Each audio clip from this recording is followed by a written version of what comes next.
Libra, hi! Welcome to Mr. Queen PH. Titingnan natin ang energies na parating sa inyo ngayong third quarter ng 2024. So that's July, August, September 2024.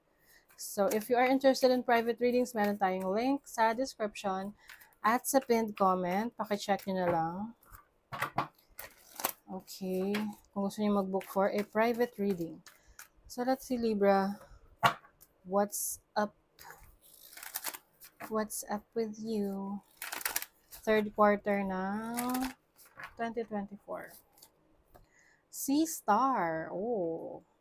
So, ang Sea Star is about health instinct. No? So, maaring iba sa inyo magpo-focus sa inyong kalusugan. You will have more healthy habits.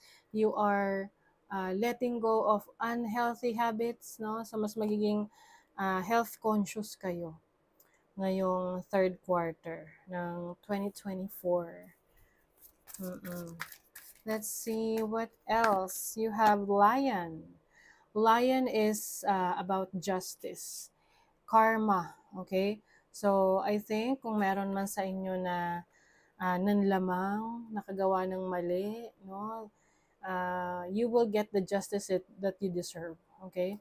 So, anything na sa tingin mo ay dinideserve mo, makukuha mo. Okay?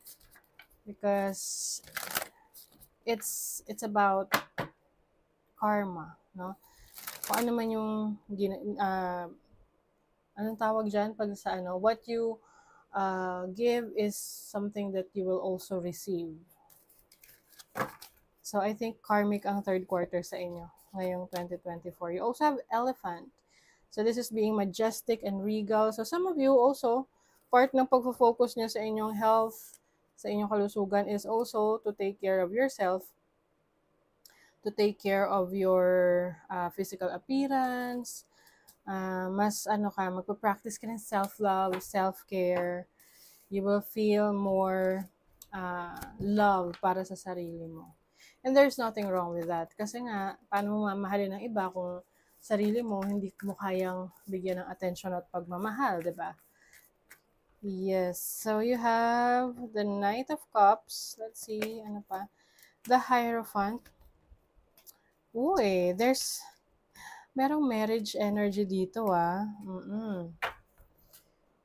So, maaaring yung iba sa inyo, if you are in a relationship right now and you feel na ready ka na for a long-term commitment, which is marriage, maaring ito ay mangyayari na, no? But, merong Five of Swords dito. So, possible na merong mga tao na hindi pabor sa mga plano mo. Okay? Especially if this is about settling down. Like, for example, parents mo, kamag-anak mo, they don't approve of that. But of course, at the end of the day, ikaw pa rin magde-decide yan kasi buhay mo yan eh. 'Di ba?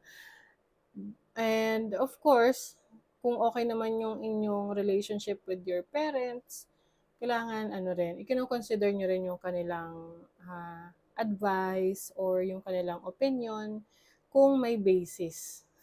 Kasi minsan maganda rin nakikinig talaga sa parents dahil may point din sila, no? So you have to weigh things. Tingnan mo kung saan, kumbaga alin yung may mas may sense. Oo. So yung iba sa inyo, you will be offered with kung sa trabaho, pwedeng role to teach others, no? Pwedeng kayo ay magiging teacher, trainer, coach. So any job na mag-share ka ng knowledge mo and abilities and skills mo sa iba. So you're going to be successful in that field.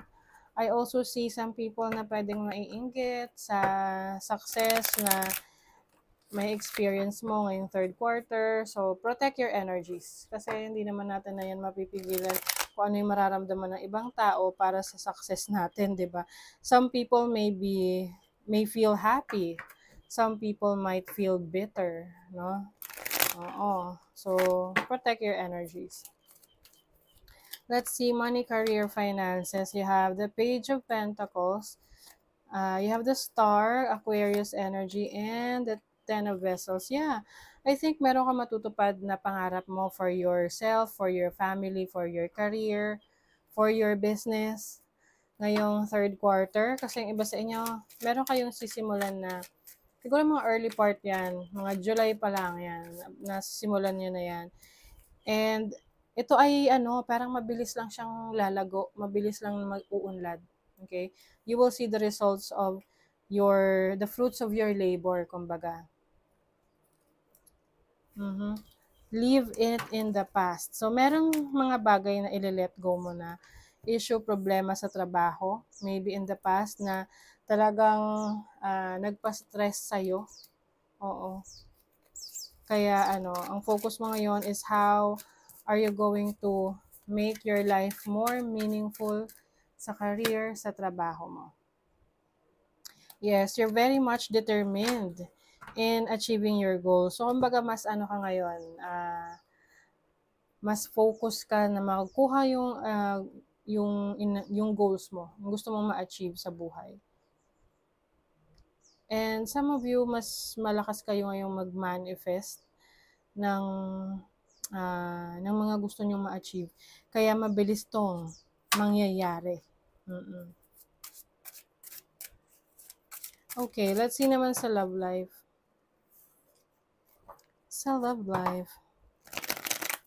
Yung iba rito, sa career, sa trabaho, sa business, kung meron kayong naging decision in the past na ngayon akala nyo mali yung decision nyo, you will realize na tama yung decision niyo. Pwede kasi hindi nyo pa nakikita yung yung tinatawag na the light at the end of the tunnel. Kaya parang isip nyo, sayang, sana pala hindi ko ginawa yung ganon.